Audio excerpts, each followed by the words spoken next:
Thomas Soto, 6h-9h sur Europe 1. Le débrief de la matinale, les temps forts de ce que vous avez entendu ce matin sur Europe 1. Manuel Valls s'en est pris hier dans le grand rendez-vous au philosophe Michel Onfray, l'accusant d'indulgence envers le Front National. Michel Onfray est-il toujours de gauche? Écoutez sa réponse, c'était à 7h15 dans la question qui fâche de 7h15 sur Europe 1. Si c'est lui la gauche, oui effectivement je suis pas de gauche. Si être de gauche c'est épouser toutes les bêtises des gens qui se prétendent de gauche en croyant qu'on lutte contre l'illettrisme en mettant des tablettes à l'école, je suis pas de gauche, oui ça c'est sûr. Les Français en ont assez de cette façon binaire de ne pas penser, qui consiste à dire il y a un catéchisme à droite, il y a un catéchisme à gauche. Ce sont des gens hémiplégiques qui pensent comme ça. Un philosophe ne veut pas se contenter de dire que la gauche a toujours raison et que la droite a toujours tort, et pourtant je suis un homme de gauche et je crois justement qu'un homme de gauche c'est quelqu'un qui est capable de voir la vérité là où elle est, et parfois elle est à droite.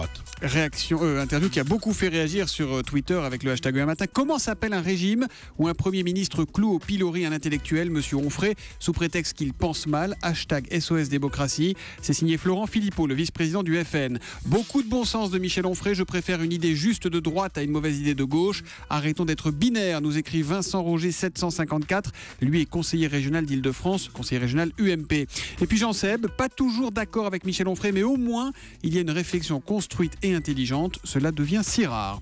Pourquoi Boko Haram a-t-elle fait allégeance à l'organisation État islamique? Écoutez la réponse de Jean-Pierre Filiu, spécialiste du Moyen-Orient. C'était à 6h45 dans Europe 1 vous répond. Pour parler très familièrement, maintenant, Al-Qaïda, c'est les losers et Daesh, c'est les winners. Et donc généralement, on se rallie à ceux qui semblent l'emporter. Il est évident que ce ralliement va entraîner une dynamique au profit de Boko Haram. C'est donc une nouvelle catastrophique. Voilà, Jean-Pierre Filiu, auteur d'Histoire de Gaza qui vient de paraître chez Fayard Pluriel. Les petits patrons sont très remontés et dénoncent le mauvais fonctionnement du RSI. Nous avons notamment une question de Janine au 3921. Janine qui habite à Romagna, c'est dans le Puy-de-Dôme. Bonjour Janine. Oui, bonjour Thomas. Alors, quelle est votre question, ma chère Janine? Voilà, vous avez parlé de manifestations concernant le RSI et j'aimerais avoir des informations. Qu'est-ce qu'est exactement le RSI? Voilà une question, ma chère Janine, que je vais poser tout de suite à Olivier Samin. Olivier, c'est quoi le RSI? Alors le RSI, c'est la sécurité sociale des indépendants, autrement dit des artisans, des commerçants et de certaines professions libérales.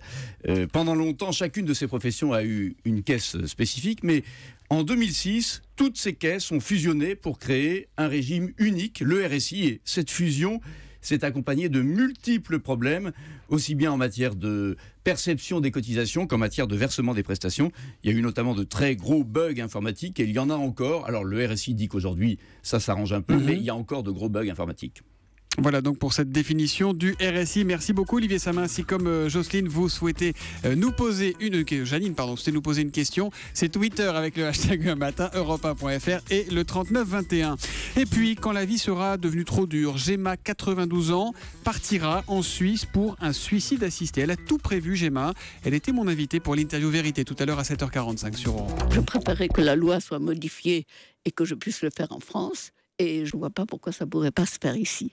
Ça coûte cher, un suicide assisté en Suisse? En Suisse, ça coûte cher. Combien? Ça coûte 10 000 €. C'est toujours la même chose. Les gens qui ont de l'argent peuvent se payer un suicide assisté et les autres sont obligés de faire des trucs qui sont parfois très très pénibles et qui se jeter sous les rames du métro ou se pendre. Ça ne me paraît pas juste. Vous avez été très touché par le témoignage de Gemma. Quelle leçon de vie nous écrit Grande Dame sur Twitter, nous écrit Valérie Vacher sur Twitter. C'est une grande dame, Gemma.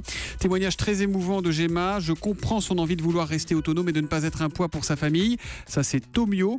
Et puis plus critique, triste d'entendre Gemma, cette grand-mère, réciter le bourrage de crâne mortifère de l'ADMD. L'ADMD, c'est l'association pour le droit de mourir dans la dignité. Ça, c'est un tweet envoyé par Effourage avec le hashtag E1matin.